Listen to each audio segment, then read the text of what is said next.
Listen carefully and answer questions 1 to 3. Hello, you have reached the complaints department. How can I help you? Yes, hello there. I am phoning to make a complaint regarding a flight that I took with you recently. Okay. There are some details I will need to take from you first. May I have your name, please? Jack Dawson. That's D-A-W-S-O-N. And your address? It's 33 Hillcrest Road. That's Hillcrest.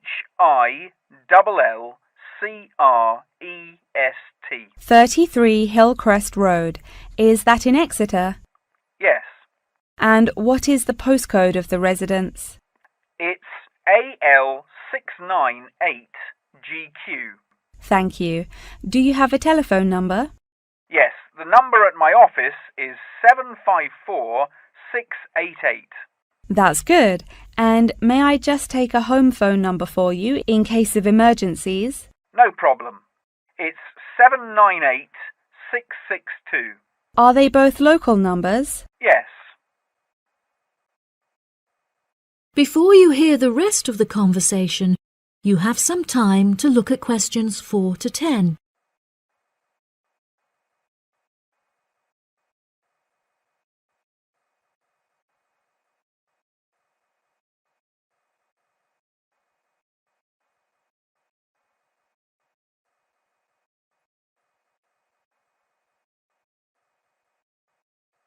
Now listen and answer questions 4 to 10. Okay, great. Thank you for your patience. Now, what is the nature of your complaint? I'm phoning to complain about a flight I took recently. I always take certain measures to ensure that I will be comfortable. For example, I always pay the additional cost for extra legroom, and I always arrive punctually for the flight to make sure that I'm seated beneath an air conditioner. Unfortunately, I was disappointed to find that the air conditioning on the plane was broken, so I spent the entire flight in discomfort as it was too hot and the air was stuffy. I see. I do apologize for this fault with the air conditioning. Now, while I have you on the phone, would you mind answering a short questionnaire regarding your recent flight? Sure. Okay, let's get started. What did you think of the food that was served to you during the flight? I thought that it was inexpensive and quite delicious. However, I was still very hungry afterwards, as it was a very small portion and more of a snack. Providing a snack for lunch is not reasonable. Okay, I have noted that down. What was your opinion of the quality of service that you received from our staff on board? The staff was very helpful, but each time I pressed the button to request service, it took a long time for a staff member to arrive. I found this frustrating as there just weren't enough staff on board the flight to be able to serve all the customers. Okay, that's great. Thank you very much for answering those questions. Are there any other parts of your travel experience that you would like to comment on? Yep. The process of moving through security was very quick and helped to make my travel experience stress-free. Okay. Do you have any extra comments on the services you received during the flight? Yes, I thought that the seats were very uncomfortable and looked very old. They were also in need of repair, as the reclined feature on my chair was broken, so I could not go to sleep for the whole flight. Luckily, the entertainment facilities were very good, so I was able to distract myself by watching movies. Thank you so much for taking the time to answer all of my questions. We would like to offer you some gifts as a goodwill gesture, with a 20% discount on the cost of your hotel stay.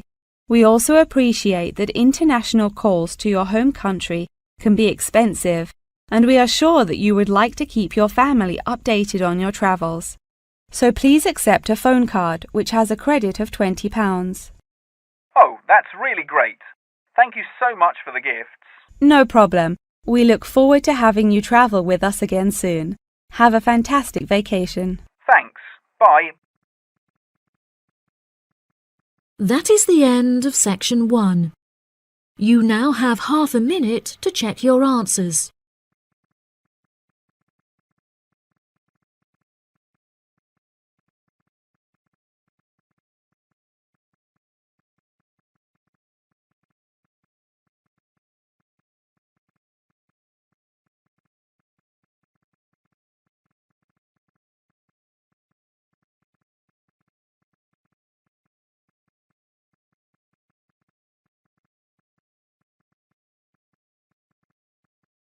Now turn to Section 2. Section 2. You will hear part of a talk given by a member of staff at a car rental company. First, you have some time to look at questions 11 to 16.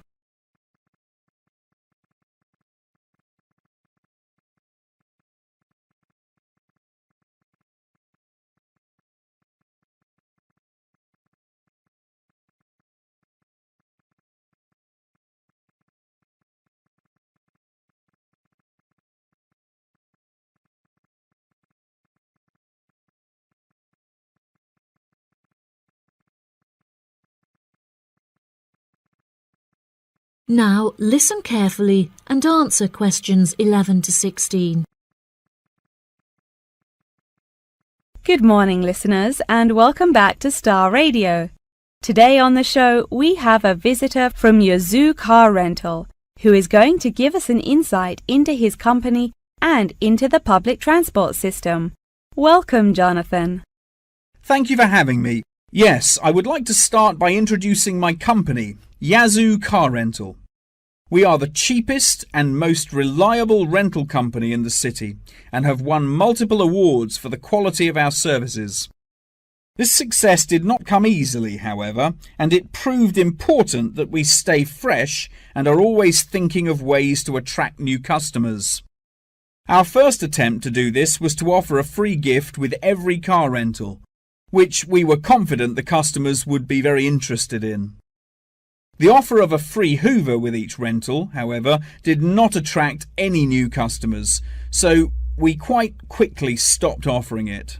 In 2002, a new taxi company opened next door to us, and we started losing a lot of business to them. So we introduced an offer that we hoped might compete with their service. We offered a new package where you could rent a car with a driver for a small extra fee. By introducing this offer, we found that all of our customers preferred to drive the cars themselves. So again, this offer was unsuccessful in attracting more customers. Learning from these mistakes, we decided to offer a package service where the customer no longer had to come to our offices to pick up the rental car. Instead, we could drop off and pick up the car anywhere in the city to make the customer's experience a lot more stress-free. This offer was very popular and increased our profits by 30%. In order to attract a younger demographic, we updated the models of cars that we offered for rental. We began offering more trendy cars such as minis and smart cars that we thought might appeal to the younger crowd, and we also purchased them in more fun colours like reds and greens. This offer attracted some new customers of a younger age group, however not as many as we hoped. Next, I decided to offer our services at a discounted price on our website where it could be seen by thousands of people. I thought that this could be a great way to attract a number of new customers who would never have heard of us before, and it worked fantastically well. Following the success of the discount offer, we had so many customers that it became necessary to open a new branch of the company in the centre of the city. The cost of renting offices in the city centre was very high, so we hoped that our profits would justify this expensive decision. We made enough profit to keep our city centre offices open, but we had hoped for a greater increase in customer numbers. Before you hear the rest of the talk, you have some time to look at questions 17 to 20.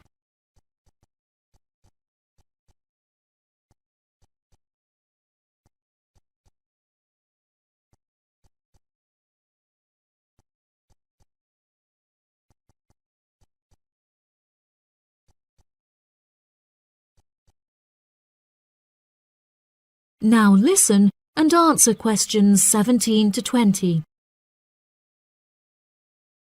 Now for the second part of my talk, which is on the topic of public transport. There are many benefits to public transport. For example, the recent introduction of bus lanes has meant that buses are now unaffected by traffic jams and are able to stay on schedule. Unfortunately, as fewer and fewer people are taking the bus nowadays, the service has become quite inefficient. This reduction in passengers may be due to the stories in the newspaper about the dangers posed to pedestrian safety by the buses. However, this is largely untrue, as buses are responsible for far less pedestrian-related accidents than cars. I use the bus service often, as car petrol is so expensive nowadays that the bus is far more affordable. However, if I am in a rush, I prefer to take a taxi, as they tend to get you to your destination very quickly, so you can remain punctual for your appointments. I also very much enjoy flying to my destinations, as the service is incredibly fast and the airports are always very easy to find. Personally, my favourite mode of transportation is the bus. Due to the lack of people using the service, I have found that the buses are never overcrowded, so there is always a seat available. They are also never dirty, as they get cleaned regularly. However, I have found that sometimes the bus can be over a half hour behind schedule, which can be very frustrating. There has been a lot of fluctuation in the price of bus tickets in the last couple of years. In the past, £1.80 for a ticket was enough to sustain the bus companies. However, as the price of fuel increased, so did the ticket prices. Now the ticket prices are declining as the bus companies try to encourage more people to use their service again. Well, that's all from me today. Thank you for listening. That is the end of section 2. You now have half a minute to check your answers.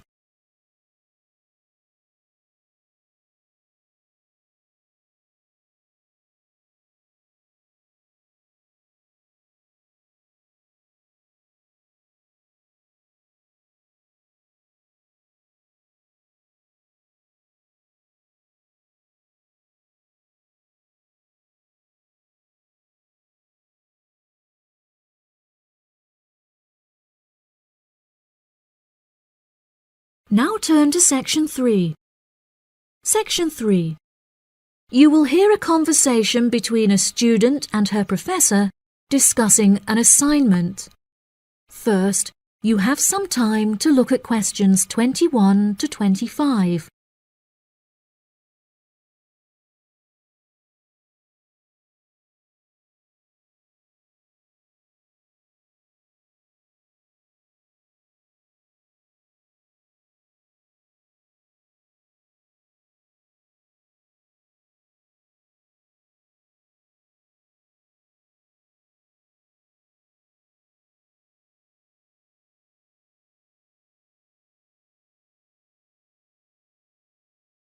Now listen carefully and answer questions 21 to 25.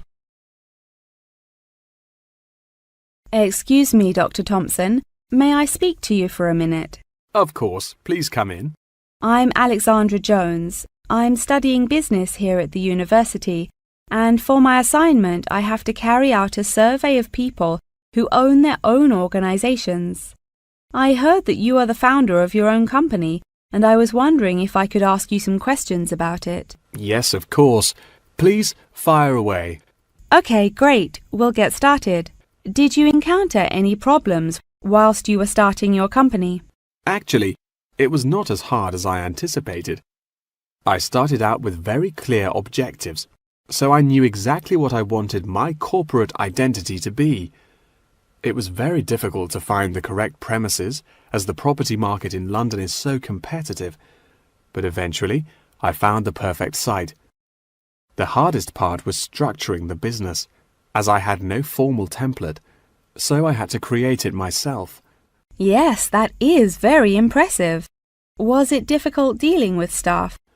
It's always tricky trying to satisfy a group of people with varying interests. However, I didn't encounter many problems. I found it very important to make the staff feel appreciated. So I hosted a staff day where we could all introduce ourselves and get to know each other as individuals. I was also able to talk to them about the type of work that they would be doing and gave them the opportunity to share with me the issues they had with the allocation of the work. OK. Did you hire a management team or did you take on the role of the manager? Oh no, I already had enough tasks to take care of. I employed someone else to take on the role of the manager. However, he never consulted me before making decisions, so I was forced to let him go and hire someone else. And what did the other staff think of the new manager? They had a great deal of respect for him. It definitely helped that I consulted with them before hiring him. They were surprised that he has been so successful in his role at the company, despite the longer meeting hours. Since the company opened, has it had any great achievements? There are many aspects of the company that I am pleased with. However, there is one achievement of which I am particularly proud. I wanted a mural painted to brighten up our entrance area, so I decided it would be a great idea to invite the local primary school to create one for us. The youngsters had a great time, and I know they were thrilled to be included. Oh, that's lovely. Before you hear the rest of the conversation, you have some time to look at questions 26 to 30.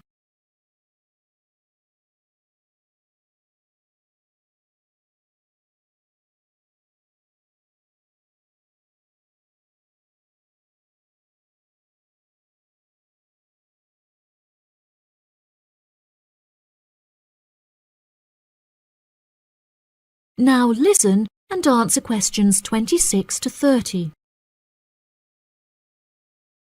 Have you encountered any major problems since you opened the company? Yes, we are always encountering issues with employment because it is very hard to find people who are qualified for the roles that we are offering.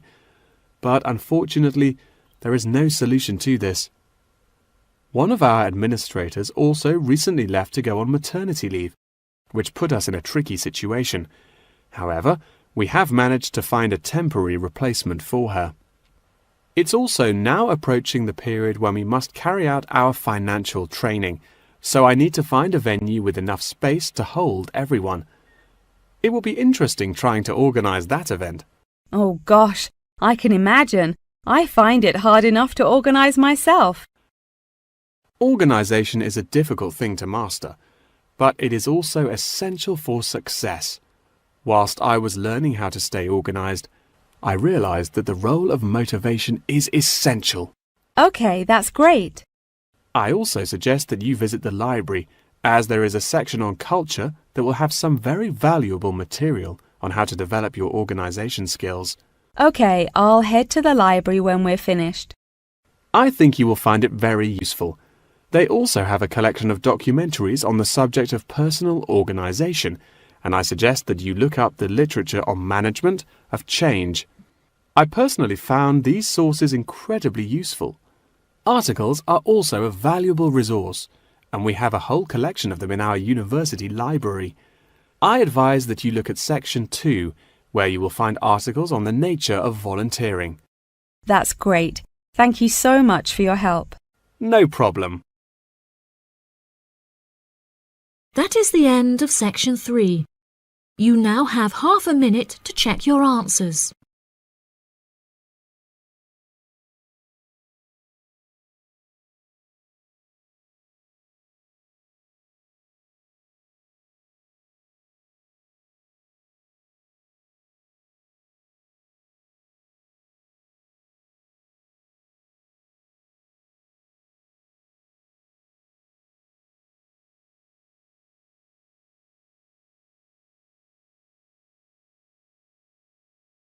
Now turn to section 4.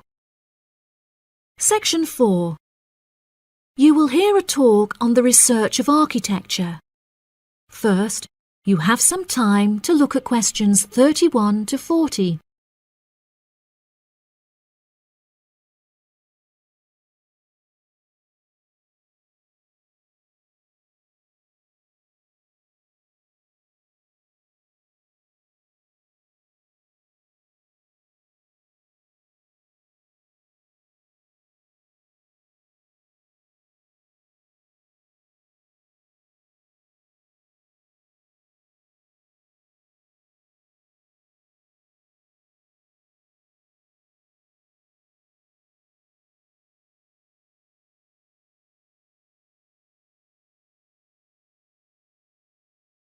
Now listen carefully and answer questions 31 to 40.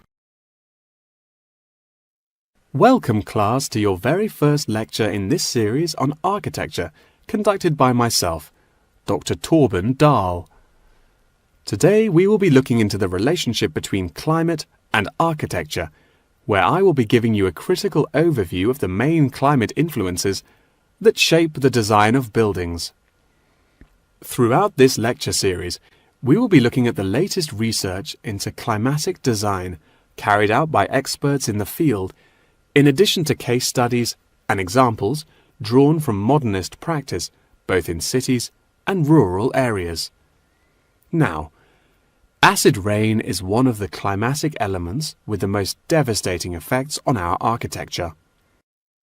The chemicals in acid rain can cause paint to peel, corrosion of steel structures such as bridges, and erosion of stone statues. Since the 1970s, our government has been making great effort to reduce the release of these chemicals into the atmosphere, with positive results. Private organizations have also been raising awareness and funds, and recently received a huge donation from the bank. It is interesting to look at the studies that have been carried out into the effects of acid rain at varying altitudes. Research has shown that there are lower levels of acid in the damaging pollutants at higher altitudes, meaning that skyscrapers are much less vulnerable to the negative effects, as they are exposed to acid rain with far lower levels of damaging pollutants.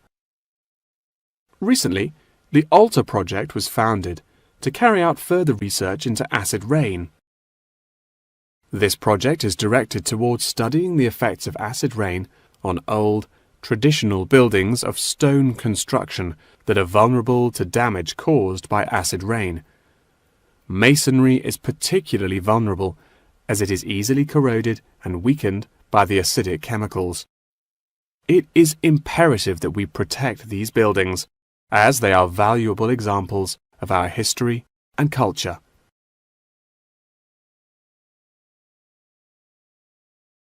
Pollution is one of the main sources of concern in the present day. The construction industry contributes considerably as a source of pollution in its day-to-day processes of creating building materials such as concrete and glass. However, more new sustainable methods are being developed to counter this. A recent case study for this is Sky Tower, whose windows have been made from recycled glass to prevent pollution from the glass-making process. Water is the most problematic element to be considered in construction. It is imperative that construction elements, such as the insulation, are fitted into the building in dry weather to prevent it from getting wet. This makes winter an undesirable season for construction, as the heavy rainfall can have adverse effects on the building. Another climate type that has an enormous effect on buildings is humidity. Constructions made of steel and stone are largely unaffected by humidity. However, it can have a serious effect on wooden constructions if the timber has not been correctly treated. Moisture from the air can condense in the grain of the wood, which then swells and shrinks in proportion to the magnitude of change in its moisture content. This variation in size can have disastrous consequences. In areas of the world that are prone to earthquakes, certain design and environmental conditions are preferable for protecting buildings in the event of a tremor. Engineers have come up with numerous building procedures to help minimize shaking in buildings. For example, tall buildings have height restrictions and counterweights, and multi-story buildings have reinforced floors and walls. Ground conditions are a cause for worry in many constructions, as often the soil is of the wrong density to protect the foundations. Luckily, technology has now been developed that can help to minimize damage by earthquakes. Seismic sensors can give prior warning when an earthquake is about to happen, so that preparations can be made to protect both the people and the buildings from harm. The movement of building structures can now also be measured and monitored over time by architects. It has been expressed by architects within the design community that it would be valuable to be given special courses for designing buildings within earthquake zones. Guidelines are also expected to be produced by the government in the near future that will give architects a universal checklist to follow. That wraps up the lecture for today. Please remember that attendance is mandatory. That is the end of section 4. You now have half a minute to check your answers.